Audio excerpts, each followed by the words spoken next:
Hello everyone, সবাইকে welcome করছি live MCQ আয়োজিত 49তম স্পেশাল বিসিএস এর হিসাব বিজ্ঞান বিষয়ের আজকের এই প্রথম ক্লাসে আপনাদের প্রস্তুতিকে আরো বেশি সহজ, সুন্দর এবং শানিত করতে মেন্টর হিসেবে থাকবো আমি অপুচন্দ্রশীল। আমি 43তম বিসিএস এ বর্তমানে কর্মরত আছি সাপা সরকারি কলেজ নওগাঁয়। আমাদের আজকের এই হিসাব বিজ্ঞান ক্লাসের মূল ক্লাসে যাওয়ার আগে চলুন আমরা একটু এক নজরে দেখে নেই যে আমাদের যে স্পেশাল বিসিএস এবং 49 এবং জেনারেল বিসিএস এটার মধ্যে কিছু তথ্যগত পার্থক্য রয়েছে। অনেকেই হয়তো জানেন বিষয়গুলো, অনেকেই হয়তো জানেন না যে এই যে স্পেশাল বিসিএস এবং আমরা যে জেনারেল বিসিএসটা দেই এটার মধ্যে পার্থক্য কি।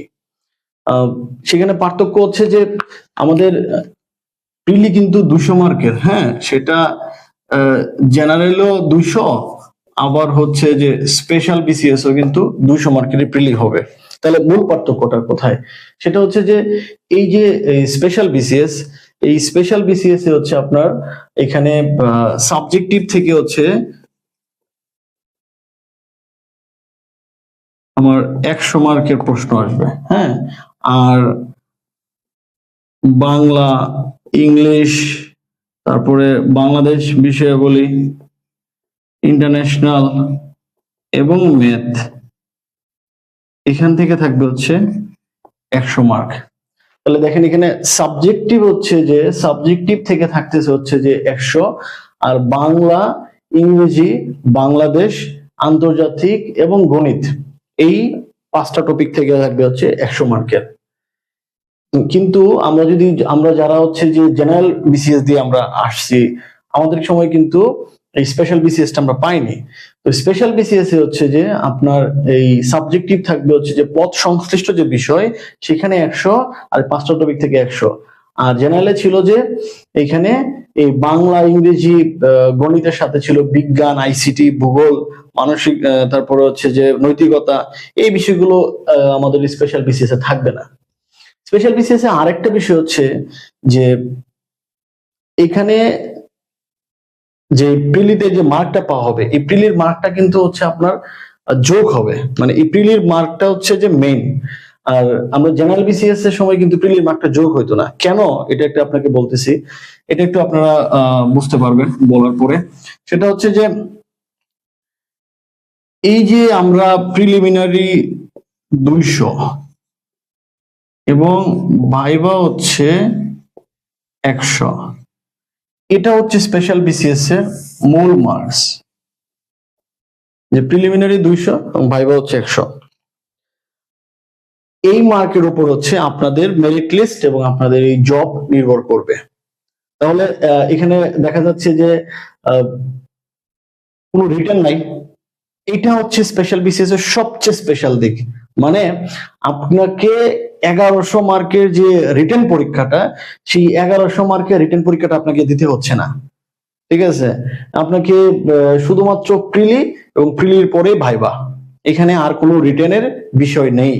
তার মানে আপনাকে 1100 মার্কের যে একটা ম্যারাথন একটা পরীক্ষা, যেখানে 900 মার্ক হচ্ছে আপনার বাংলা, ইংরেজি, আন্তর্জাতিক, গণিত এই বিষয়ের উপরে, আর 200 মার্ক থাকে হচ্ছে পদ সংশ্লিষ্ট বিষয়ের উপরে, সেটা কিন্তু স্পেশাল বিসিএস এ নেই। শুধুমাত্র আপনি প্রিলিমিনারি পরীক্ষা দিয়েই কিন্তু ভাইবার টিকিট পেয়ে যেতে পারেন।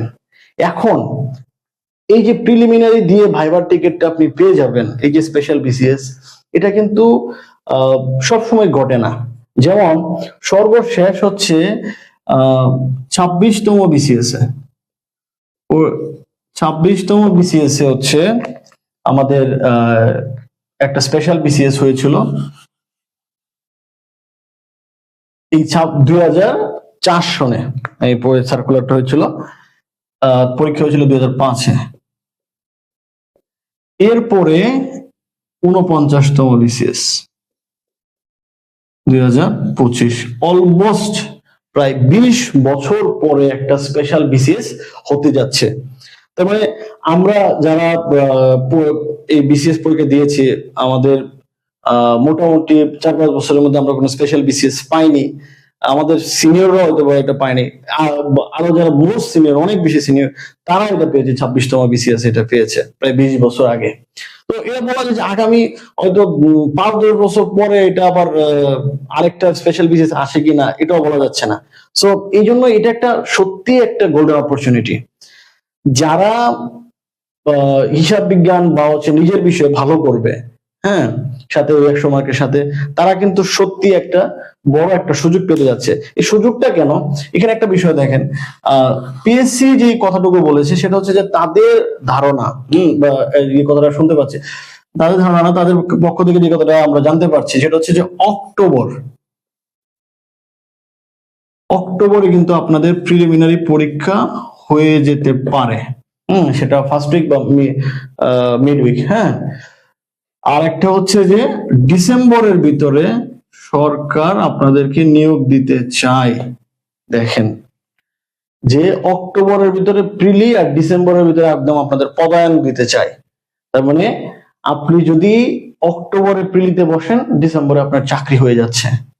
তো এটা এখন যারা আসলে 45, 46, 47 এই এতগুলো বিসিএস, যাদের হয়তো বা এডুকেশন ক্যাডারে আসার ইচ্ছা আছে, যারা আসলে এডুকেশন ক্যাডার থেকে এনজয় করতে চায়, তাদের ক্ষেত্রে আপনি দেখেন সেটা হচ্ছে যে অনেকটা লম্বা পথ। হ্যাঁ, আমি যে 43তম বিসিএস এর কথা বলতে পারি, প্রায় আমাদের বিভিন্ন ঘাত প্রতিঘাত, বিভিন্ন ঘটনার চক্রে আমরা প্রায় 4-5 থেকে 5 বছর আমাদের সময় লেগে গেছে এইখানে জয়েন করতে করতে। কিন্তু আপনাদের স্পেশাল বিসিএস এ কিন্তু খুব কম সময়ের ভিতরে আপনারা কিন্তু এখানে কিন্তু জয়েন করতে পারবেন। তো আপনার হয়তো বলতে পারেন আমার তো 45 ভালো হয়েছে, 46 ভালো হয়েছে, হ্যাঁ, আমি খুব রিটেন খুব ভালো পরীক্ষা দিয়েছি, তারপরে আমি বলবো যে আপনি তো নিশ্চিত না কোনো কিছুই, আমরা বিসিএস এ কখনো নিশ্চিত বলতে পারি না। সেই জায়গাতে এটা ভালো হইলেও হয়তো আপনাকে আরো কয়েক বছর পরে চাকরিতে আপনি পোস্টিং পাবেন, আপনার গ্যাজেট হবে। কিন্তু এই স্পেশাল বিসিএস আপনাকে একদম ম্যারাথন দৌড়ে মনে করেন যে পদায়নটা দিয়ে দিবে। তো সেই জন্য যারা আসলে এডুকেশন ক্যাডারে আসতে চান, যারা এডুকেশন ক্যাডারটাকে নিজেদের চয়েসের শীর্ষে রাখবেন এবং যাদের কাছে এটা খুব পছন্দসই একটা ক্যাডার, তারা এটাকে খুব সিরিয়াসলি নিতে হবে। এই যে এই রকম অপরচুনিটি 20 বছর পরে আসছে এবং আগামী 10 বছর পরে আবার একটা আসে কিনা সেটা আমরা কেউ জানি না। তো যেহেতু এটা আপনাদের জন্য একটা সুযোগ, এখানে হয়তোবা নতুন অনেকে থাকতে পারেন যারা সদ্য অনার্স কমপ্লিট করেছেন, আবার হয়তো অনেকে আছেন যারা দীর্ঘদিন ধরে প্রিপারেশন নিচ্ছেন। সবার জন্য এটা একটা বড় একটা সুযোগ। তো আমি বলবো যে আপনারা এমন ভাবে প্রিপারেশনটা নেন যে এই এক প্রিপারেশনের জন্য আপনারা ডিসেম্বরের মধ্যে নিজেকে একজন এডুকেশন ক্যাডার হিসেবে পরিচয় দিতে পারেন। তো এইখানে আমি খুব একটা লম্বা করব না, যে আমরা আমাদের পড়ার যে বিষয় আমরা সেখানে যাব। তবে প্রথম দিকে আজকে প্রথম ইন্ট্রোডাক্টরি ক্লাসে আমি সেই কথাগুলো শুধু বলছি যে হিসাব বিজ্ঞান যে বিষয়টা, এখানে আপনারা সবাই আপনাদের একাডেমিক লেভেলে পড়াশোনা করে আসছেন এবং আপনারা মোটামুটি জানেন, কিন্তু আমাদেরকে আমরা অনেক বই পড়ছি। আমাকে আমার অনেক জুনিয়র, আমার অনেক পরিচিত মানুষ বলছে যে আমি কি এই বইটা পড়বো নাকি ওই বইটা পড়বো। এখানে একটা বিষয় হচ্ছে যে আমাদের কিন্তু বুঝতে হবে যে কোন কোন জায়গা থেকে প্রশ্ন আসতে পারে। হ্যাঁ, এখন এটা বলা যায় যে আমাদের তো প্রিভিয়াস কোশ্চেন খুব একটা হাতে নাই, কিন্তু আমরা গেস করতে পারি। কিভাবে গেস করব সেটা হচ্ছে যে আমাদের কিন্তু যে প্রিলিমিনারি 100 মার্ক,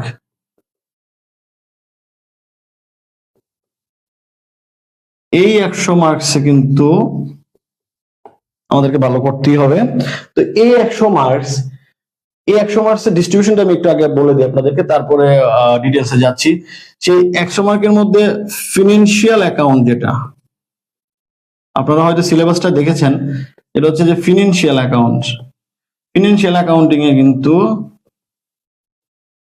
কত মার্ক বলছে? 50 মার্কস। শুধু ফিনান্সিয়াল অ্যাকাউন্টিং এ কিন্তু 50 মার্কস। হ্যাঁ, তারপরে কস্ট অ্যাকাউন্টিং এবং অডিটিং ট্যাক্সেশন, কস্ট অ্যাকাউন্টিং, তারপর হচ্ছে যে অডিটিং এবং ট্যাক্সেশন, এইখানে হচ্ছে 50 মার্ক।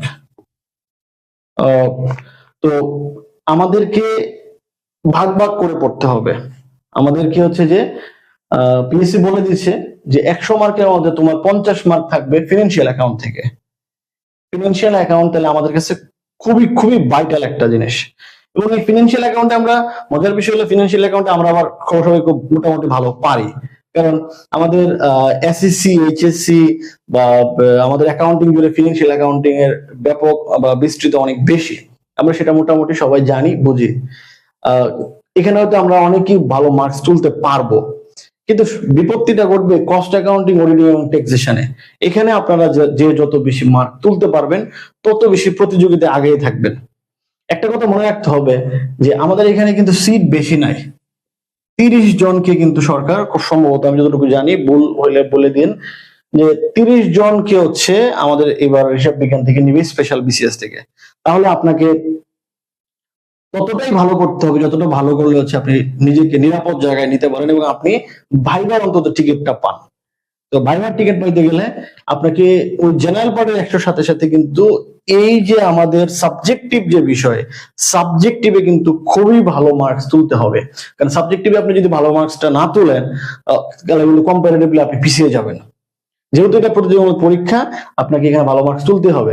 তাহলে আমরা এখানে আমাদের ফিনান্সিয়াল অ্যাকাউন্টিং এ 50 মার্কস, কস্ট অ্যাকাউন্টিং, অডিটিং এবং ট্যাক্সেশনে 50 মার্কস, এই হলো আমাদের ভাগ ভাগ করে 50-50 100 পার্ট এ এবং পার্ট বি। তো সেই জায়গাতে আমরা হচ্ছে আমাদের প্রিপারেশনটা আমরা এমন ভাবে শানিত করতে চাই যে আমরা যেন আমাদের সর্বোচ্চ মার্কসটা তুলতে পারি, এটা হচ্ছে আমাদের মূল বিষয়। এখন এই যে আমাদের ফিনান্সিয়াল অ্যাকাউন্ট, আমরা আমাদের ক্লাসগুলো হচ্ছে টোটাল লাইভ এমসিকিউ হচ্ছে মোট 10 থেকে 11টা ক্লাস হবে আপনাদের এই টোটাল সিলেবাসটা কভার করতে। এবং আমি ফিনান্সিয়াল অ্যাকাউন্ট এবং কস্ট, আমি চেষ্টা করেছি প্রতিটা ক্লাসকে হচ্ছে যে সর্বোচ্চ গুরুত্ব দিয়ে, একটা ক্লাসে যতগুলো টপিক আছে সেগুলোকে সমানভাবে, অর্থাৎ এমন না যে কস্ট অ্যাকাউন্টিং এর সময় বেশি দিলাম ফিনান্সিয়াল কম দিলাম, নো, যেহেতু প্রতিটা পার্টি আমাদের কাছে খুবই গুরুত্বপূর্ণ, আমি সমান সংখ্যক ক্লাস রাখার চেষ্টা করেছি যাতে আপনাদের বুঝতে সুবিধা হয় এবং আপনারা হচ্ছে যে এই ক্লাসগুলো খুব ভালো করে আপনারা খুব ইজিলি বুঝতে পারেন। যাই হোক, তাহলে আমরা আমাদের প্রথম ক্লাসটা হচ্ছে ফিনান্সিয়াল অ্যাকাউন্টিং দিয়ে আমরা শুরু করব। ফিনান্সিয়াল অ্যাকাউন্টিং এর উপর খুব সম্ভবত আমাদের 5টা ক্লাস হবে। তো সেই ক্লাসের প্রথম যে ক্লাস আমাদের, সেইখানে আমি আমার লেকচার 1 কিভাবে সাজিয়েছি সেটা হচ্ছে আপনাদের কাছে অলরেডি হয়তো বা ক্লাসের যে পিডিএফ সেটা চলে গেছে। ক্লাস করার সময় অবশ্যই পিডিএফটা একটু খুলে নেবেন, তাহলে বুঝতে আরো সুবিধা হবে। সেটা হচ্ছে যে আজকের এই ইন্ট্রোডাক্টরি ক্লাসে অনেক কিছুই আপনারা জানেন, অনেক কিছুই আপনারা মোটামুটি এই সম্পর্কে ওয়াকিবহাল। তারপরে হচ্ছে যে আপনাদের প্রস্তুতিকে আরো বেশি ইজি করার জন্য আমি এখানে কিছু কথা বলবো। এই ক্লাসগুলো আজকে ইন্ট্রোডাক্টরি ক্লাস, সেখানে হয়তো আপনাদের যতটুকু জানা আছে সেটা হয়তো আরেকটু বাড়বে। এখানে আমরা যে হিসাব বিজ্ঞানের যে সংজ্ঞা বা হিসাব বিজ্ঞান থেকে যে কথাগুলো আসতে পারে সেটা হচ্ছে যে হিসাব বিজ্ঞানের মূল বিষয়টা হচ্ছে যে হিসাব বিজ্ঞান হচ্ছে একটি তথ্য ব্যবস্থা যার মাধ্যমে আর্থিক ঘটনা শনাক্ত ও লিপিবদ্ধ করা হয় এবং হিসাবে যারা সংশ্লিষ্ট ব্যবহারকারী এবং আগ্রহী ব্যবহারকারী তাদের কাছে তথ্য সরবরাহ করা হয়। এটা হচ্ছে হিসাব বিজ্ঞানের মূল বক্তব্য, যে হিসাব বিজ্ঞান একটি তথ্য ব্যবস্থা যার মাধ্যমে আর্থিক ঘটনাসমূহ শনাক্তকরণ ও লিপিবদ্ধ করা হয় এবং সংশ্লিষ্ট পক্ষ সমূহের নিকট তথ্য সরবরাহ করা হয়।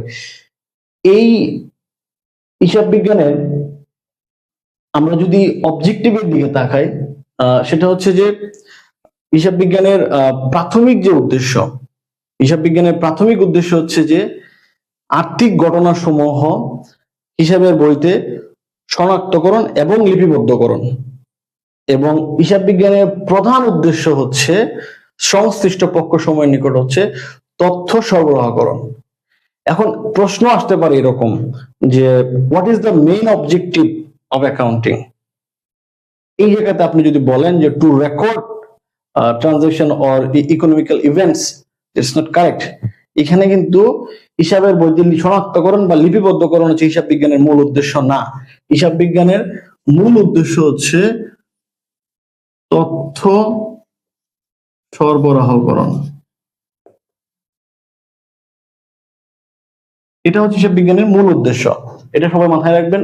এটা খুবই কমন একটা প্রশ্ন। হ্যাঁ, আচ্ছা, আমি একটা কথা হয়তো একটু ভুলে গেছি বলতে, যে আমরা আসলে যে প্রায়োরিটি দিব, আমরা কি করে বুঝবো যে কোন কোন জায়গা থেকে আমাদের প্রশ্নটা বেশি আসে? হ্যাঁ, সেটা আমরা কি করে বুঝবো? সেটা হচ্ছে যে আমাদের যে সিলেবাসটা আছে, প্রিলির যে সিলেবাসটা, আপনারা দেখবেন যে এই সিলেবাসটা অনেকটাই মিল বিসিএস রিটেনের যে সিলেবাস, অ্যাকাউন্টিং এর যে রিটেন পরীক্ষাটা হয় সেই রিটেন সিলেবাসের সাথে কিন্তু অনেকটাই মিল। তার মানে পিএসসি অ্যাকাউন্টিং এর রিটেনের যে প্রশ্নগুলো করে থাকে বিভিন্ন জায়গা থেকে, রিটেনের যে যে জায়গাগুলো, যে যে টপিক গুলো আপনার হচ্ছে পিএসসির পছন্দ, আমরা সেই জায়গাগুলো হচ্ছে যে পড়াশোনাটা করতে চাই। যে আমাদের হচ্ছে এখানে আমরা বিসিএস রিটেনের অ্যাকাউন্টিং এর রিটেনটাকে হচ্ছে আমরা আমাদের সামনে রেখে আমাদের প্রিলি প্রস্তুতিটা আমরা নিয়ে রাখবো। তাহলে হচ্ছে যে আমাদের এখানে প্রস্তুতিটা খুবই কম্প্যাক্ট হবে এবং আমরা হচ্ছে যে খুব সহজেই আমরা আমাদের প্রিপারেশনটা কমপ্লিট করতে পারবো। তো এখন আমরা এই আজকে যেটা বলতেছি যে হিসাব বিজ্ঞানের অবজেক্টিভটা কি, এই প্রশ্নগুলা এসে থাকে অনেক সময় ছোট ছোট টিকা আকারে। সেটা হচ্ছে যে হিসাব বিজ্ঞানের মেইন অবজেক্টিভ, যে প্রধান উদ্দেশ্য, আরেকটা হচ্ছে কি যে প্রাথমিক উদ্দেশ্য। প্রাথমিক উদ্দেশ্য কিন্তু হচ্ছে যে আপনার হিসাবের বইতে প্রথমে হচ্ছে ঘটনাসমূহ শনাক্তকরণ এবং লিপিবদ্ধকরণ। এই যে শনাক্তকরণ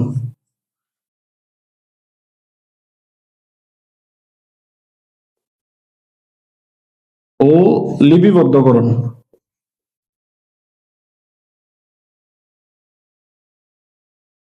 এই দুইটা বিষয় আমাদের যেন কোনো ভুল না হয়, যে এটা প্রশ্নটা আসতে পারে। সেটা হিসাব বিজ্ঞানের মেইন অবজেক্টিভটা কি এবং হিসাব বিজ্ঞানের প্রাইমারি অবজেক্টিভটা কি, সেটা আমাদের যেন ক্লিয়ার হয়ে যায়। আচ্ছা, এখন হিসাব বিজ্ঞান এবং হিসাব রক্ষণ, একটা জিনিস অনেক সময় বলে যে হিসাব বিজ্ঞান এবং হিসাব রক্ষণের মধ্যে পার্থক্যটা কি।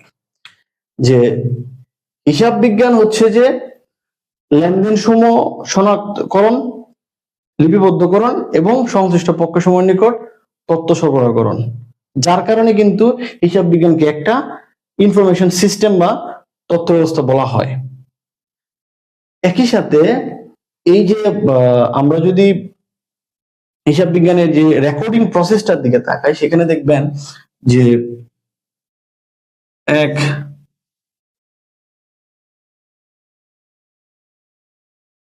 শনাক্তকরণ, দুই,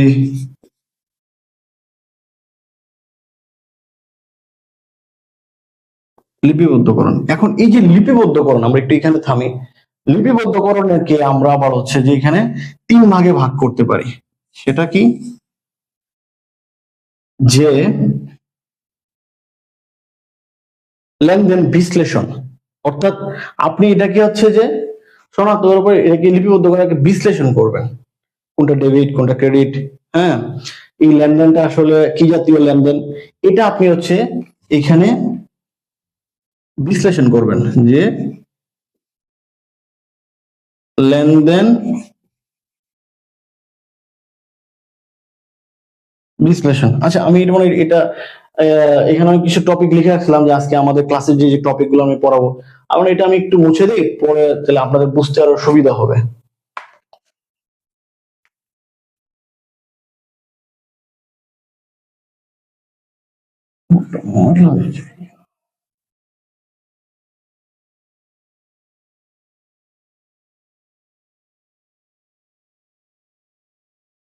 ওকে, তাহলে এখানে যে শনাক্তকরণ, লিপিবদ্ধকরণ, লেনদেন বিশ্লেষণ, এখানে লেনদেন বিশ্লেষণ, আরেকটা হচ্ছে কি জাবেদাভুক্তকরণ।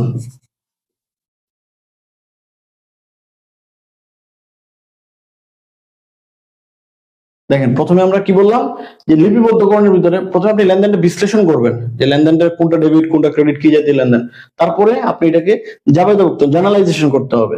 যা আমরা জার্নালাইজ করার পরে আমরা হচ্ছে এটাকে কি করব, 3 নম্বরে আমি একটু উপরে লিখি, সেটা হচ্ছে যে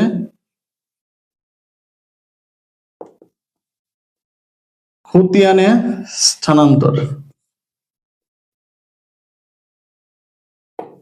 তার মানে আমি লেনদেন বিশ্লেষণ করলাম, জাবেদাভুক্ত করলাম এবং খতিয়ানে স্থানান্তর করলাম।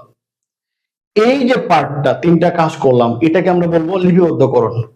এই লিপিবদ্ধকরণেরই আরেকটা নাম হচ্ছে হিসাব রক্ষণ।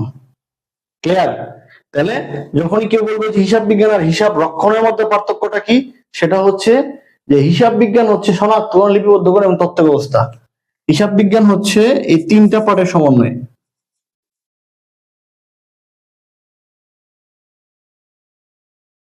দেখেন হিসাব বিজ্ঞান কি বলতেছে, আমি শনাক্ত, লিপিবদ্ধকরণ, তথ্য সরবরাহ। আর এটার একটা পার্ট, হিসাব বিজ্ঞানের একটা পার্ট হচ্ছে লিপিবদ্ধকরণ। সেই লিপিবদ্ধকরণকে আবার 3 ভাগে ভাগ করলাম, সেটাকে বলতেছি এটা হচ্ছে হিসাব রক্ষণ। অর্থাৎ হিসাবের খাতায় আপনি যেটা লিখে রাখবেন সেটা লেনদেন বিশ্লেষণ করে জাবেদাভুক্তকরণ এবং খতিয়ানে স্থানান্তরকরণ, এই কার্যক্রমটা হচ্ছে হিসাব রক্ষণ। তাহলে এই যে শনাক্তকরণ, লিপিবদ্ধকরণ, তথ্য সরবরাহ সংক্রান্ত কার্যাবলীকে আমরা বলবো হিসাব বিজ্ঞান, আর শুধু লিপিবদ্ধকরণ সংক্রান্ত কার্যাবলীকে আমরা বলবো হচ্ছে হিসাব রক্ষণ। আশা করি সবাই বুঝতে পেরেছেন।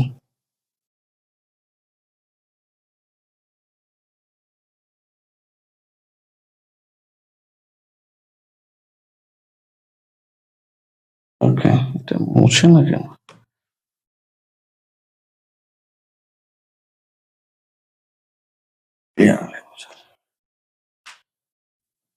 ওকে, এখন আমরা হিসাব বিজ্ঞানের সংজ্ঞাটা বুঝলাম, হিসাব বিজ্ঞানের যে অবজেক্টিভটা আছে সেই অবজেক্টিভটুকু আমরা বুঝেছি। এখন আমরা যদি হিসাব বিজ্ঞানের যে ইম্পর্টেন্স, হিসাব বিজ্ঞানটা আমরা আসলে কেন পড়বো, হিসাব বিজ্ঞানের যে গুরুত্ব,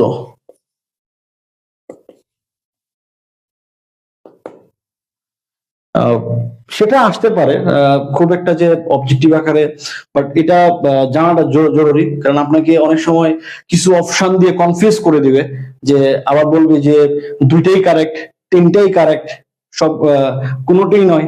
তাহলে দেখা গেলো যে ইজি বিষয় কিন্তু আপনাকে একাধিক অপশন দিয়ে হয়তো বা কনফিউজ করে যেতে পারে। আপনি হয়তো একটা জানেন আরেকটা জানেন না, যে এটাও হিসাব বিজ্ঞানের গুরুত্বের মধ্যে পড়ে, আপনি হয়তো এটা ভাবতে পারেন। কিন্তু যদি আপনি সবগুলো মোটামুটি একটা আইডিয়া নিয়ে রাখেন, হ্যাঁ এগুলো হিসাব বিজ্ঞানের মধ্যে পড়ে, তখন কিন্তু আপনি উপরের সবগুলোই সঠিক একটা বৃত্ত কিন্তু বাট করতে পারবেন। আবার দেখা গেলো যে আপনি জানেন ঠিক আছে, কিন্তু আসলে আপনার জানার মধ্যে একটা সীমিত একটা লিমিটেশন রয়ে গেছে। তো সেই জন্য হচ্ছে যে আমি এই টপিকটা নিয়ে কথা বলতে চাই, হিসাব বিজ্ঞানের আসলে গুরুত্বটা কি।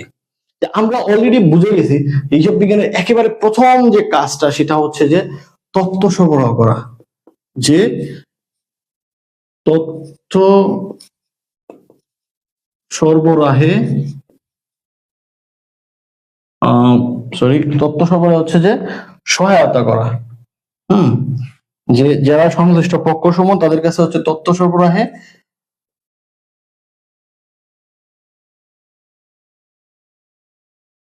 সহায়তা করা।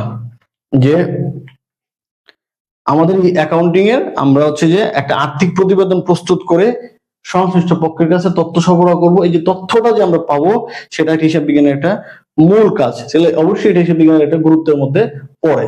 2 নম্বর হচ্ছে যে সঠিক পরিকল্পনা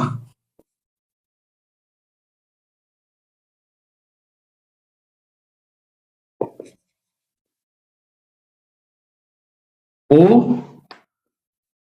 বাজেট প্রণয়ন।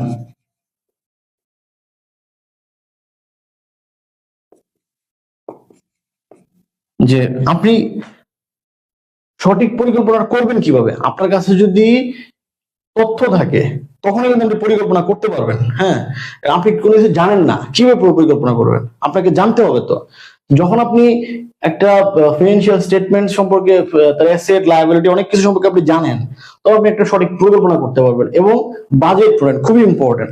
আমরা কিন্তু যারা এসএসসি তে পড়েছে বা ইন্টারে, এরকম একটা বাজেট প্রণয়ন একটা চ্যাপ্টারই ছিল আমাদের। হ্যাঁ, সেখানে হচ্ছে কি, সেখানে ছিল যে একেবারে ব্যক্তি অর্থাৎ একটা মানুষের যে পরিবারের যে একটা বাজেট এবং রাষ্ট্রের বাজেট, এইটার মধ্যে যে একটা মানুষের ব্যক্তিগত জীবনে একটা বাজেট থাকতে পারে, যে আমি আমার বাজেটটা হচ্ছে কি যে আয় ব্যয়ের একটা পরিকল্পনা, আপনার কাছে কি পরিমাণ আয় আছে এবং আপনি তার বিপরীতে কতটুকু পর্যন্ত আয় করবেন এবং কতটুকু সঞ্চয় করবেন, এই যে একটা পরিকল্পনা, সেটা হচ্ছে বাজেট।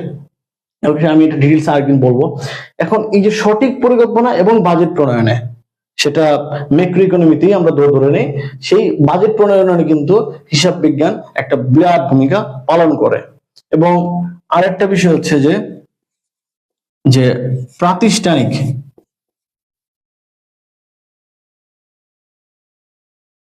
আমার লেখা হয়তো অনেকে বুঝতে অসুবিধা হতে পারে, একটু ক্ষমা সন্তুষ্টি দেখবেন, যে প্রাতিষ্ঠানিক ও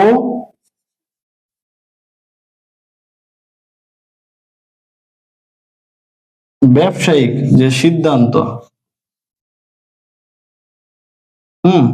প্রাতিষ্ঠানিক ও ব্যবসায়িক সিদ্ধান্ত গ্রহণে হচ্ছে যে আপনাকে সহায়তা করবে। কারণ আপনি, আমাদের কিন্তু এখানে কি আছে যে আমরা এই কথাগুলো বলবো, আমি সামনে আমাদের আরো অনেক আমাদের হিসাব বিজ্ঞান শাখা প্রশাখা বিষয়ে আমরা বলবো, যে financial accounting, management accounting, cost accounting, সেখানে প্রতিষ্ঠানের অভ্যন্তরীণ যে আমরা সিদ্ধান্তগুলো নিই, সেই সিদ্ধান্ত নিতে কিন্তু আমাদেরকে ম্যানেজমেন্ট অ্যাকাউন্টিং সাহায্য করে। তাহলে এবং ব্যবসায়িক সিদ্ধান্ত, যে আমার ব্যবসাটাকে আরো এক্সপান্ড করবো কিনা, আমরা নর্মালি আমরা যখন দেখি যে বড় বড় প্রতিষ্ঠানগুলো হচ্ছে যে এখানে যখন বিনিয়োগ করে তখন কিন্তু তারা তাদের যে কোম্পানি কি পরিমাণ লাভ করতেছে, হ্যাঁ, যেমন ধরুন আমরা প্রায় সময় শুনি যে বাংলাদেশের যে টেলিকম ইন্ডাস্ট্রি গুলা, যে কোম্পানিগুলো আছে যেমন রবি, তারপর গ্রামীণ ব্যাংক, তারা মোটামুটি 1000 কোটি টাকা প্রফিট করে এভরি ইয়ারে। সো তারা এই যে প্রফিটের উপর বেস করে তারা কিন্তু সিদ্ধান্ত নেয়। এখন তারা যে প্রফিট করছে সেটা তো প্রথমে কি, তাহলে প্রথমে তাকে কিন্তু একটা ইনকাম স্টেটমেন্ট এবং একটা ব্যালেন্স শিট তৈরি করতে হয়েছে, এবং তার মাধ্যমে সে জানতে পারছে যে এই বছরে বা এই কোয়ার্টারে আমার এই পরিমাণ লাভ হয়েছে। তাহলে তার যদি প্রফিট হয়ে থাকে তখন কিন্তু সে কি করবে, এই প্রফিট থেকে ভবিষ্যতে আরো বেশি ইনভেস্ট করার চেষ্টা করবে। তো এই যে ব্যবসায়িক বা সে নতুন কোনো পলিসি, নতুন কোনো স্কিম সে নিতে পারে, প্রজেক্ট নিতে পারে, তাহলে এই যে ব্যবসায়িক সিদ্ধান্তটা সে নিবে, সেটা কিভাবে নিবে, যে অ্যাকাউন্টিং এর হচ্ছে যে আর্থিক প্রতিবেদন প্রস্তুত করার পরে যখন তার কাছে ম্যানেজার হচ্ছে তথ্য সরবরাহ করছে যে স্যার আপনার কিন্তু এই বছর এই পরিমাণে প্রফিট হয়েছে, হ্যাঁ, তাহলে কিন্তু তখন তারা বলে যে ঠিক আছে, আমাদের যদি প্রফিট হয়েছে তাহলে আমরা এবার আমরা নতুন একটা কিছু আমরা করব এই প্রফিট দিয়ে। তো এই যে ব্যবসায়িক একটা সিদ্ধান্ত, সেই ব্যবসায়িক সিদ্ধান্তটা কিন্তু এই হিসাব বিজ্ঞানের একটা অন্যতম একটা ইম্পর্টেন্সের মধ্যে পড়ে। এবং এই তিনটা কিন্তু তিনটাই গুরুত্বপূর্ণ বিষয়, আপনারা এগুলো একটু মাথায় রাখবেন, কারণ এগুলো পরীক্ষায় আসতে পারে, বলতে পারে যে কোনগুলো সঠিক, তখন দেখা গেলে আপনি একটা সঠিক মনে করলেন, আরেকটাকে আবার সঠিক মনে করলেন না, তখন আবার ঝামেলা হয়ে যাবে। তো এখানে আরেকটা আমি একটু টপিক গুলো দিয়ে দিই। তারপরে হচ্ছে যে চারে আমরা কি বলতে পারি, হিসাব বিজ্ঞানে হচ্ছে যে ফ্রড ফোরজারি, হ্যাঁ, প্রতারণা ও জালিয়াতি। আপনারা হয়তো অনেকে পড়ে আসছেন যে ফরেনসিক অ্যাকাউন্টিং নামে একটা অ্যাকাউন্টিং আছে, সেখানে হচ্ছে যে প্রতারণা ও জালিয়াতি ধরা,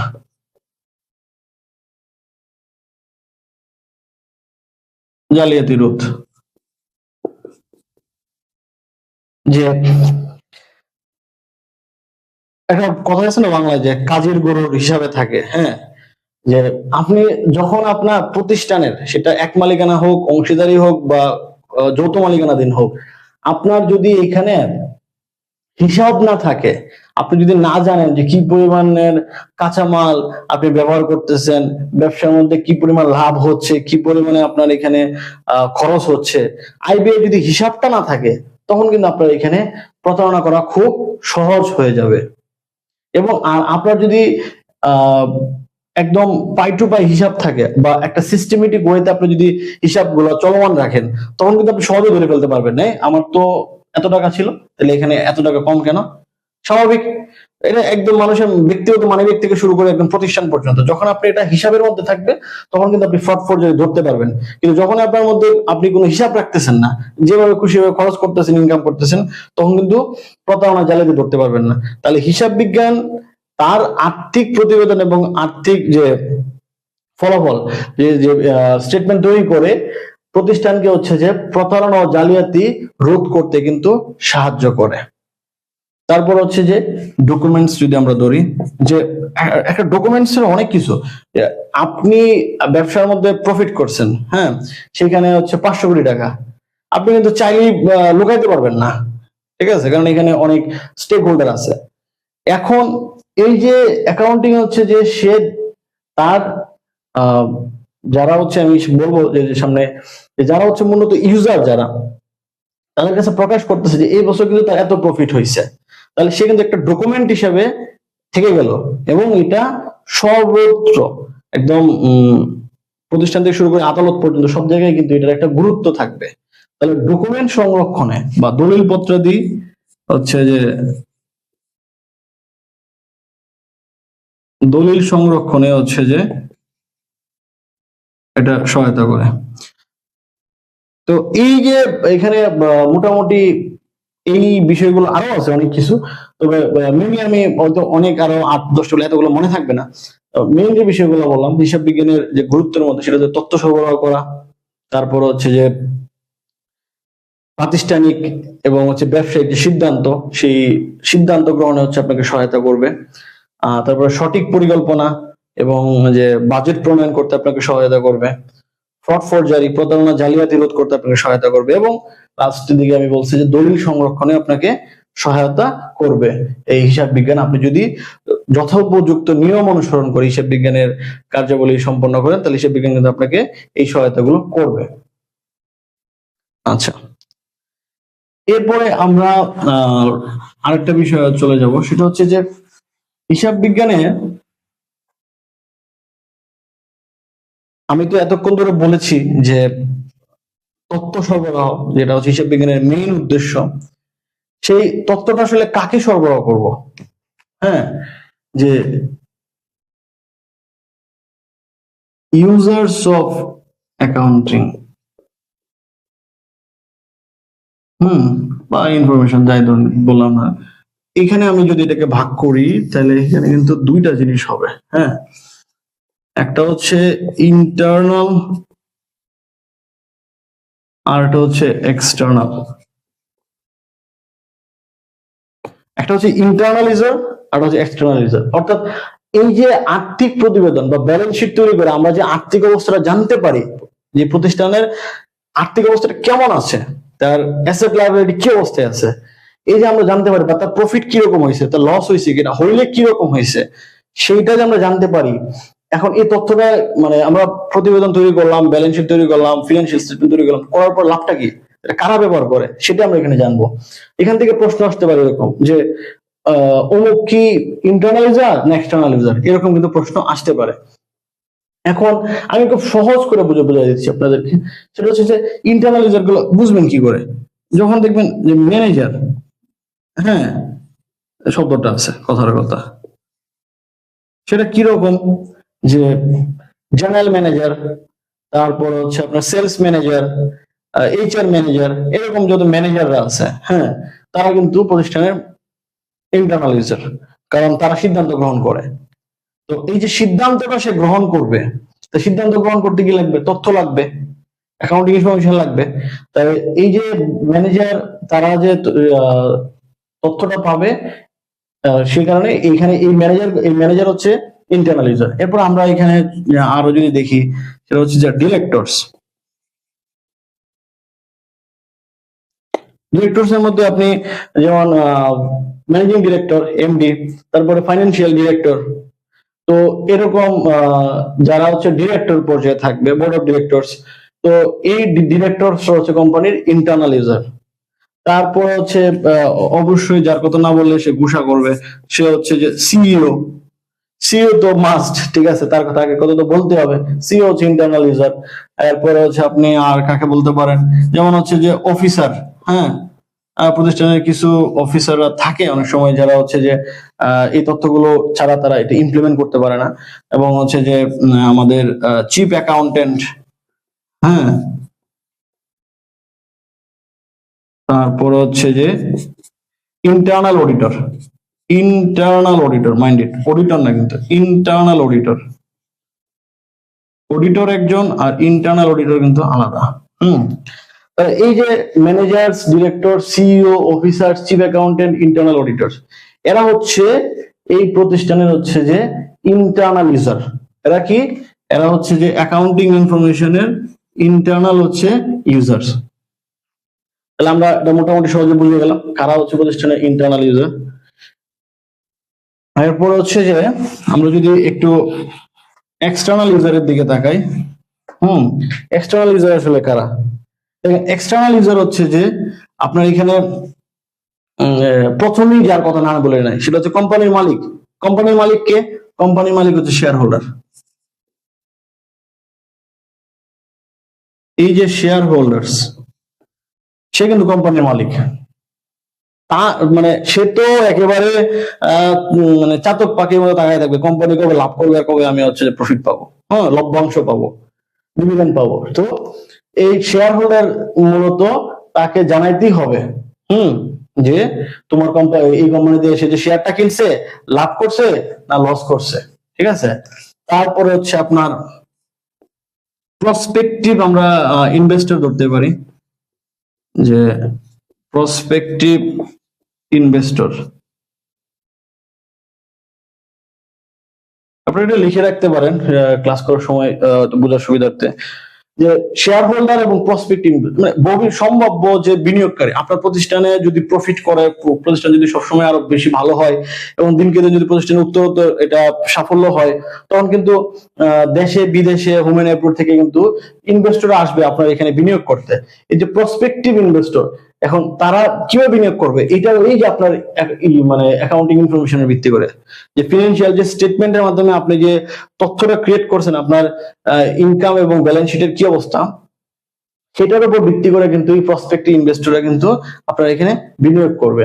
এরপরে আমি যদি একটু এইদিকে চলে আসি, সেটা হচ্ছে যে ধরেন সাপ্লায়ার, যা বা পাওনাদার আমরা যদি বলতে পারি, যে আপনাকে হচ্ছে যে কাঁচামাল সরবরাহ করে, সে তো জানতে চাইবে। কারণ কারণ কি? বা অ্যাকাউন্ট পেয়েবল, কারণ সে তো আপনার কাছে টাকা পায়, সে জানতে চাইবে না যে আপনি বা যে সাপ্লায়ার, আমি যদি সাপ্লাইয়ের কথা এটা ধরি, যে আপনাকে র মেটেরিয়াল সাপ্লাই দেয় বা আপনার প্রতিষ্ঠানে সাপ্লাই দেয়, সে আপনাকে সাধারণত যদি বাকিতে দেয়, সে কিন্তু দেখতে চাইবে যে আপনার আসলে প্রতিষ্ঠানের আর্থিক অবস্থাটা কি অবস্থা, আপনি কি টাকা পরিশোধ করতে সক্ষম হবেন নাকি সক্ষম হবেন না। তো এটা কিন্তু সে যখন দেখবে যে না আপনার প্রতিষ্ঠান খুব ভালো পর্যায়ে আছে, আপনার প্রতিষ্ঠান প্রফিট মেক করে, তখন কিন্তু সে আপনাকে পণ্য সরবরাহ বা র মেটেরিয়াল দিতে কিন্তু তার সমস্যা হবে না। তাহলে সে তার কাছেও কিন্তু এই অ্যাকাউন্টিং ইনফরমেশনটা খুবই গুরুত্বপূর্ণ, এবং সে কিন্তু প্রতিষ্ঠানের কেউ না, সে কিন্তু বাইরের লোক। আচ্ছা, তারপরে হচ্ছে যে আমরা যদি সাপ্লায়ারের পরে পে অ্যাকাউন্টস পেয়েবল, দেন আমরা আমাদের যে ট্যাক্স অথরিটি, ওরে বাবা সে তো একদম বসে আছে আপনার গলা কাটার জন্য। এখন ট্যাক্স অথরিটি তো দেখবে যে ওই ব্যাটা তো অনেক লাভ করে ফেলছে, ওর উপর ট্যাক্স দিতে হবে। সো ট্যাক্স অথরিটি কিন্তু আপনার এই ইনফরমেশনটা নিয়ে নিবে যে ঠিক আছে, সে তো প্রফিট করছে, সো আমার এই প্রফিটের উপরে এত % ট্যাক্স হবে। সো ট্যাক্স অথরিটি একটা বড় ফ্যাক্ট। আচ্ছা, এখন আমি দুইটা ইনফরমেশন শেয়ার করব, খুব ইম্পর্টেন্ট এই রিলেটেড। দুইটা ইনফরমেশন কি? প্রথম কথা হচ্ছে যে একটা আইটেম আছে, মানে এটা যেমন এমপ্লয়িজ বা কর্মচারী। এখন এই যে এমপ্লয়িজ বা কর্মচারী, তারা আপনার হচ্ছে ইন্টারনাল ইউজার না এক্সটার্নাল ইউজার? তারা কি অভ্যন্তরীণ ব্যবহারকারী না বহিস্থ ব্যবহারকারী? আমরা এটা বুঝবো কি করে? এটা একটা খুব ইম্পর্টেন্ট। আপনাকে প্রশ্ন আসতে পারে যে which is not the internal users, আপনার যে অপশন গুলো দিবে সেখানে বলবে যে which one is not the internal users or the external users। এখন এই যে এমপ্লয়িজ এর কথাটা বললো, সেখানে আপনি কি মনে করবেন? আপনি ভাববেন যে এমপ্লয়িজ তো প্রতিষ্ঠানে কাজ করে, এমপ্লয়িজ তো প্রতিষ্ঠানের অভ্যন্তরীণ, সে যেহেতু প্রতিষ্ঠানে কাজ করে, প্রতিষ্ঠান থেকে বেতন নেয়, বেটা অবশ্যই ইন্টারনাল ইউজার বা অভ্যন্তরীণ ব্যবহারকারী, এটা আপনি ভেবে নেবেন। আবার আপনি দ্বিধাদ্বন্দ্বে পড়ে যাবেন, ঠিক আছে ন্যায় সে তো কর্মচারী বলছে, কর্মকর্তা, হি ইজ নট অফিসার, কিন্তু এমপ্লয়িজ বলছে। এখন সে আবার তো সিদ্ধান্ত গ্রহণ করে না, ডিসিশন মেকিং এ তো সে নাই। যদি ডিসিশন মেকিং এ সে না থাকে, বিষয়টা বুঝেন, ইনফরমেশনটা কার দরকার যে ডিসিশন মেক করবে? ডিসিশন মেক না করলে, এখন কথার কথা বেক্সিমকো কোম্পানি এত কোটি টাকা প্রফিট করছে, আমি বেক্সিমকো কোম্পানির কোনো সিদ্ধান্ত গ্রহণ করি না, তাহলে এই বেক্সিমকো কোম্পানি 400 কোটি টাকা প্রফিট করলে কি আর না করলে কি আমার কাছে কোনো তো ফ্যাক্ট না, কারণ আমি তো এইটার উপর বেস করে কোনো সিদ্ধান্ত নিব না। যেহেতু আমি কোনো সিদ্ধান্ত নিব না, সেহেতু এই ইনফরমেশন আমাকে কোনো প্রভাবিত করে না। এমপ্লয়িজ হচ্ছে এমন পার্সন যাদের হচ্ছে যে তারা কিন্তু ডিসিশন মেকিং এ কিন্তু তারা থাকে না, তারা কিন্তু ক্রস ডিসিশন মেক করে না। যেহেতু তারা ডিসিশন মেক করে না, যেহেতু তাদের হচ্ছে ইনফরমেশনটা দরকার পড়ে না, সেহেতু তারা হচ্ছে কি ইন্টারনালিজারের মধ্যে না। আমি কিন্তু কথা বলতেছি কি যে অ্যাকাউন্টিং ইনফরমেশন কারা কারা ইউজ করে, কাদের কাদের দরকার, তাদের উপর ভিত্তি করে কিন্তু ইউজার। হ্যাঁ, যে আমি যার দরকার না সে প্রতিষ্ঠানে কাজ করুক আর বাইরে কাজ করুক, সে কিন্তু এখানে কনসিডারেবল না। তাহলে এমপ্লয়ি যেহেতু সে ডিসিশন মেক করে না, তাহলে সে ইন্টারনাল ইউজারে পড়তেছে না। তাহলে সে কে? সে বাইরের লোক, সে জাস্ট জানলো হ্যাঁ ওকে প্রফিট করছে, ভালো করছে, আর কিচ্ছু না। ঠিক আছে, তাহলে এমপ্লয়িজ যদি আসে, তাহলে আপনারা আনসার করবেন হচ্ছে কি এক্সটার্নাল ইউজার। ওকে, আশা করি সবাই বুঝতে পারছেন যে এটা হচ্ছে এক্সটার্নাল ইউজার। হুম, এখন এখন হচ্ছে যে আরেকটা বিষয় আমি এখানে কথা বলতে চাই, সেই বিষয়টা হচ্ছে যে ধরেন হচ্ছে আপনার কি বলে ও এই যে ইন্টারনাল ইউজার, হ্যাঁ, আর এই যে এক্সটার্নাল ইউজার, এই দুইটা বিষয়ে, ইন্টারনাল ইউজার এবং এক্সটার্নাল ইউজার, এই দুইটা বিষয়ে আপনার এখানে কি এটা হচ্ছে যে ম্যানেজমেন্ট অ্যাকাউন্টিং,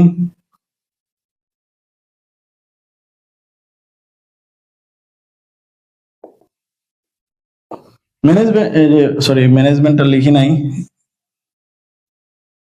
যে ম্যানেজমেন্ট অ্যাকাউন্টিং হচ্ছে কি ইন্টারনাল ইউজারদেরকে ইনফরমেশনটা দেয়। আপনাকে প্রশ্ন করতে পারে, আপনারা তো জানেন এটা সবাই, তারপর আমি এটা বলার চেষ্টা করতেছি যে একটা প্রতিষ্ঠানের যে অভ্যন্তরীণ সিদ্ধান্ত গ্রহণ করা হয়, সেটা হচ্ছে যে ব্যবস্থাপকীয় হিসাব বিজ্ঞান বা ম্যানেজমেন্ট অ্যাকাউন্টিং এর তথ্যের উপর ভিত্তি করে। আর আরেকটা হচ্ছে কি এক্সটার্নাল, যে ফিনান্সিয়াল,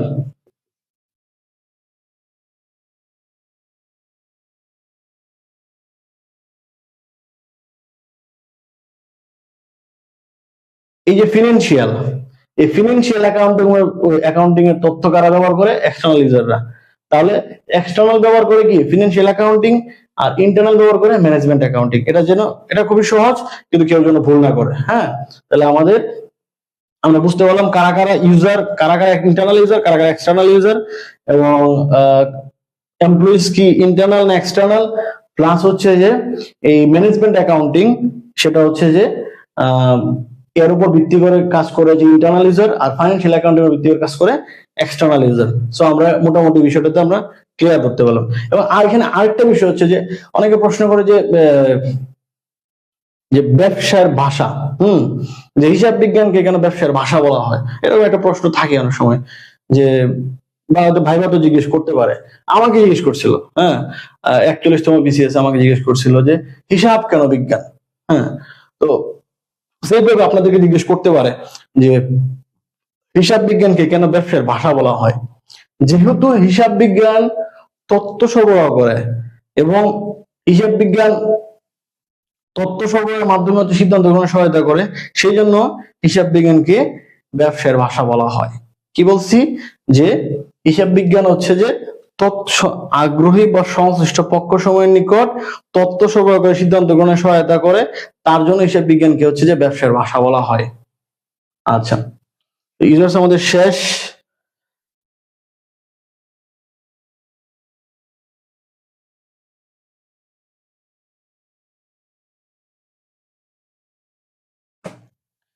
এরপরে হচ্ছে যে আমরা আরেকটা বিষয় নিয়ে এখন ইয়ে করবো, সেটা হচ্ছে যে এটা অনেকেই জানেন, তারপর আমি এই বিষয়টা বলতেছি যে আমরা একটু হিসাব বিজ্ঞানের যদি হিস্ট্রিটার দিকে তাকাই, হ্যাঁ, যে ব্রিফ হিস্টোরি অফ অ্যাকাউন্টিং,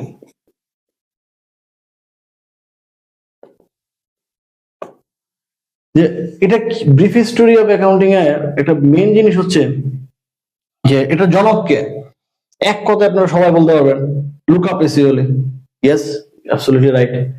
যে হিসাব বিজ্ঞানের জনক যদি আমরা কাউকে বলি সেটা হচ্ছে লুকা পেসিওলি। কেন এটা আমরা একটু ডিটেলস জানবো। সেটা হচ্ছে যে এটা আপনারা মোটামুটি অনেকেই হচ্ছে যে এটা জানেন যে সুম্মা,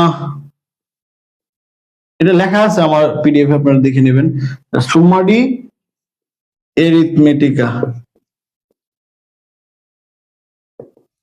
হ্যাঁ, আবার এখানে আমার পিডিএফ আছে, আপনারা দেখে নেন। সুম্মাডি এরিথমেট্রিকা জিওমেট্রিয়া প্রপোর্শন এট প্রপোর্শনালিটা।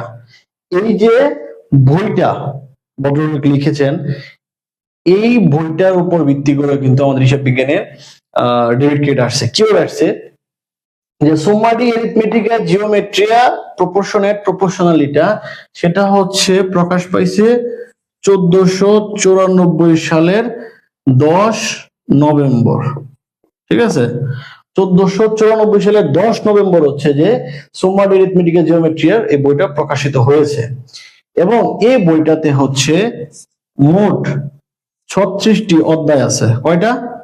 36টি অধ্যায় আছে। ঠিক আছে, আচ্ছা, হিসাব রক্ষণ রিলেটেড মোট 36টি অধ্যায় আছে।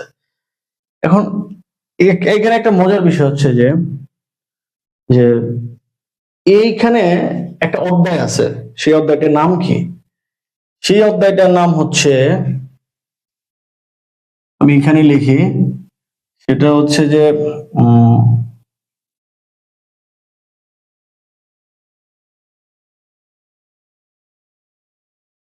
এখানে আমাদের বইয়ের মধ্যে সেটা আছে, নামটা হচ্ছে আছে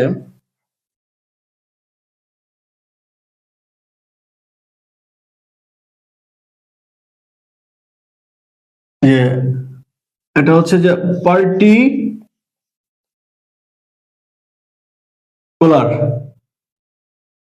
ডি কম্পিউটিস,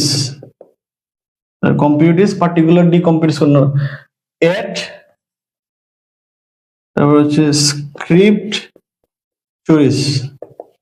হ্যাঁ, পার্টিকুলার ডি কম্পিউটিস এট স্ক্রিপ্ট চুরিস। এই অধ্যায়ে, এই যে পার্টিকুলার ডি কম্পিউটিস এট স্ক্রিপ্ট চুরিস, এই অধ্যায় হচ্ছে ব্যবসায়ের সুবিধার্থে প্রতিটি লেনদেনকে হচ্ছে যে ডেবিট এবং ক্রেডিট এই ভিত্তিতে লিপিবদ্ধ করার কথা বলা হয়েছে। কি বলেছে? এই অধ্যায়ে ব্যবসায়িক লেনদেন লিপিবদ্ধ করার সুবিধার্থে প্রতিটি লেনদেন হচ্ছে ডেবিট এবং ক্রেডিট এই দুটি পক্ষে লিপিবদ্ধ করার কথা প্রথম বলা হয়েছে কোথায়? এই অধ্যায়ে। আচ্ছা, আমরা তাহলে এটা মোটামুটি আমরা বুঝতে পারলাম যে লুকা পেসিওলি তিনি যে সুম্মাডি বইটা লিখছে 1494 সালের, এই বইটা প্রথম প্রকাশিত হয়েছে কি ভাষায়? ইতালীয় ভাষায়। এটা মাথায় রাখতে হবে। ইতালির ভেনিস শহরে তিনি হচ্ছে ইতালীয় ভাষায় বইটা লিখেছেন পাঠ্য বই আকারে। তারপরে এই বইটাতে হচ্ছে যে 36টি অধ্যায় আছে। তার মধ্যে হচ্ছে পার্টিকুলার ডি কম্পিউটিস এট স্ক্রিপ্ট চুরিস, এই বইটাতে তিনি হচ্ছে যে প্রথম ডেবিট এবং ক্রেডিট, আমি কিন্তু ওই আমার লেকচার শিটে দিয়েছি আমার, ঠিক আছে, পিডিএফ এ আছে, ডেবিট ক্রেডিট কথা প্রথম আলোচনা করছে। এবং আরো কিছু তথ্য যেমন হচ্ছে যে আপনারা নোট করে রাখতে পারেন, সেটা হচ্ছে যে তিনি হচ্ছে যে যে কলম্বাসের সমসাময়িক ছিলেন, এবং হচ্ছে যে লিওনার্দো দা ভিঞ্চি, ওই সময় যে লিওনার্দো দা ভিঞ্চি ছিল, লিওনার্দো দা ভিঞ্চি তিনি হচ্ছে যে শিক্ষক ছিলেন, ঘনিষ্ঠ বন্ধুও ছিলেন।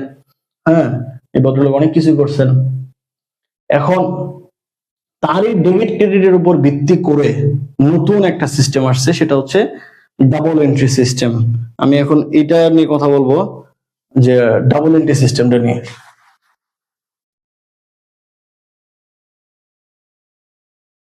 যে আপনারা কি নাম শুনছেন? দুতরফা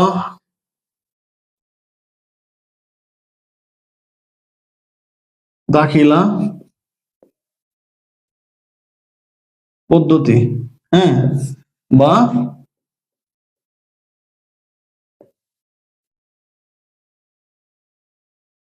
ডাবল এন্ট্রি সিস্টেম। দেখেন, দুতরফা দাখিলা পদ্ধতি বা ডাবল এন্ট্রি সিস্টেম, এই যে এটাকে যদি আমরা বলি, কিভাবে বলবো এটা, যে আর্থিক ঘটনা বা লেনদেনের, আর্থিক ঘটনা বা লেনদেনের হচ্ছে যে দ্বৈত প্রভাব বিশ্লেষণ পূর্বক হিসাব বিজ্ঞানের বইতে লেনদেনের ঘটনাগুলিকে দুই পক্ষে লিপিবদ্ধ করার যে পদ্ধতি, সেটাই হচ্ছে দুতরফা দাখিলা পদ্ধতি। বোঝা গেছে কথাটা? যে সংক্ষেপে যদি আমি বিষয়টাকে বলি, যে এই যে লেনদেনটা হয়, লেনদেনের আপনি প্রভাব বিশ্লেষণ করবেন, বিশ্লেষণ করে যে দুইটা পক্ষ বেরোবে, এই দুইটা পক্ষকে হচ্ছে যে লেখার যে পদ্ধতি, সেটাই দুতরফা দাখিলা পদ্ধতি। মানে এমন কোন লেনদেন নাই যেটাকে আপনি শুধু একটা পক্ষে লিখবেন, এটা শুধু ডেবিট, নো। লেনদেন হতে গেলে কিন্তু আমি এটা এই পরে আপনাকে বলবো, লেনদেন হতে গেলে আপনাকে দুইটা পক্ষে লাগবে। তাহলে দুতরফা দাখিলা পদ্ধতি মানে আমরা এখান থেকে কি শিখলাম, একটা হবে ডেবিট আর একটা হবে ক্রেডিট, এটাই দুতরফা দাখিলা পদ্ধতি। ঠিক আছে, ওকে। সো এখানে এই রিলেটেড আপনাকে যদি কোনো পেঁচায় কোনো প্রশ্ন করে, আশা করি যে দুতরফা দাখিলা পদ্ধতি নিয়ে আপনাদের কোনো সমস্যা হবে না। দুতরফা দাখিলা কোথা থেকে আসছে, কে বলছে, এটা তো অলরেডি বলছি, এবং দুতরফা দাখিলা পদ্ধতি মানে ডেবিট এবং ক্রেডিট, সেটাও আমরা অলরেডি জেনে গেছি। এখন আমি একটা জিনিস লেনদেন নিয়ে কিছু বলতে চাই। আজকে ক্লাসে তো অনেক টপিক হয়তো কতক্ষণ সময় শেষ করতে পারবো, সেটা হচ্ছে যে লেনদেন। হ্যাঁ, লেনদেনটা হচ্ছে যে এটাকে একটা ঘটনা যদি লেনদেন হতে হয়, হ্যাঁ, তাহলে কিন্তু তার আরো অনেক কিছু লাগবে। কি কি? সেটা হচ্ছে দেখেন, যে প্রথম শর্ত কি লেনদেন হতে গেলে, অর্থের অর্থের মাপে পরিমাপযোগ্য।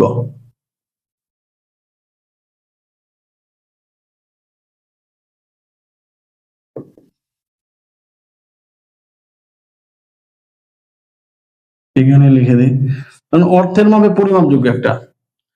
দুই নম্বর কি হতে হবে? দুই নম্বর হচ্ছে যে আর্থিক অবস্থার অবশ্যই পরিবর্তন করতে হবে, তাকে অবশ্যই ব্যালেন্স শিটে একটা প্রভাব ফেলাইতে হবে। তাহলে আর্থিক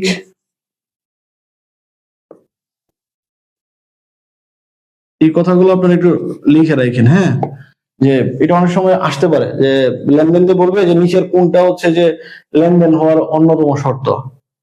ঠিক আছে, একটা দিতে পারে, কয়েকটা দিতে পারে। আর্থিক অবস্থার হচ্ছে পরিবর্তন, তারপরে হচ্ছে কি কমপক্ষে দুটি পক্ষ, হ্যাঁ,